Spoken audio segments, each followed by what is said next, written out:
നല്ല മുന്തിരിക്കല പോലെ ഇരിക്കുന്ന ഈ മുത്തുമണികൾ എങ്ങനെയാണ് ഇങ്ങനെ ആയതെന്ന് കാണണ്ടേ? കാണിച്ചു തരാം.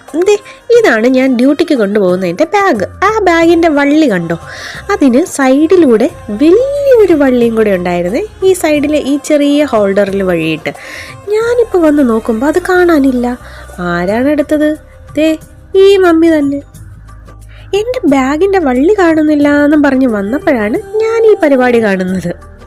അതെടുത്ത് നല്ല അടിപൊളിയായിട്ട് പൂവോ മുന്തിരിക്കൊലയോ എന്തോ സെറ്റ് ചെയ്തുകൊണ്ടിരിക്കുകയാണ്. അതും ഡെല്ലു ഞാനും ഒന്നും അറിഞ്ഞില്ല. ഡെല്ലു അറിഞ്ഞാൽ പിന്നെ പറയേ വേണ്ടല്ലോ. പക്ഷെ ഞാൻ വീഡിയോ എടുക്കുന്നത് കണ്ടപ്പോൾ അവൾ അത് കണ്ടുപിടിച്ചു, തേടി പിടിച്ചു വന്നു. പിന്നെ പറയണ്ടല്ലോ. പക്ഷെ മമ്മി പണി നിർത്തിയില്ല. നമ്മുടെ ഈ ചാനലിൽ ഞാൻ കണ്ടിന്യൂസ് ആയിട്ട് വീഡിയോ ഇട്ട് തുടങ്ങിയത് മമ്മിയുടെ ക്രാഫ്റ്റ് വീഡിയോസ് വന്നതിന് ശേഷമാണ്. ഇപ്പോൾ കുറേ നാളായിട്ട് നമ്മൾ വീഡിയോസ് ഒന്നും ക്രാഫ്റ്റ് ഐറ്റംസ് ഒന്നും ചെയ്യുന്നില്ല. കാരണം ഈ ഡെല്ലു തന്നെയാണ്. അവൾ കണ്ടാൽ സമ്മതിക്കത്തില്ല. പിന്നെ നമ്മൾ ഉണ്ടാക്കി വെച്ചിരുന്ന ക്ലേ ഐറ്റംസ് എല്ലാം അവൾ നശിപ്പിച്ചു കേട്ടോ. അതുകൊണ്ടാണ് പിന്നെ കുറേ നാളായിട്ട് ഇപ്പം ഈ വക ഐറ്റംസ് ഒന്നും ഈ ചാനലിലൂടെ പോകാത്തത്. ഈ ഡെല്ലൂസ് കാരണം മമ്മിയുടെ കഴിവുകളൊക്കെ ഇപ്പോൾ ഉറങ്ങിക്കിടക്കുകയാണ്, ഒന്നും പുറത്തെടുക്കാൻ പറ്റുന്നില്ലെന്നും പറഞ്ഞ് ഇങ്ങനെ പരാതിപ്പെട്ടിരിക്കുകയായിരുന്നേ. അപ്പോഴാണ് എൻ്റെ ബാഗിലെ മുത്ത് കണ്ടതും അത് കൈയോടെ പൊക്കിയതും. പിന്നെ അവൾ മടിയിലും തോളിലും ഒക്കെ ആയിട്ട് അങ്ങനെ ചുറ്റിപ്പറ്റി നിൽക്കുകയാണേ. എന്നാലും മമ്മി വിടുവോ?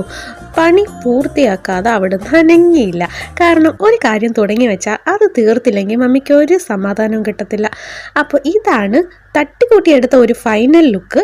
ഞാനതെടുത്ത് നമ്മുടെ പഴയ ഒരു ഫ്ലവർ വൈസിൽ കൊണ്ടുവച്ചിട്ട് അടിപൊളിയായിട്ട് സെറ്റ് ചെയ്ത് വെച്ചു.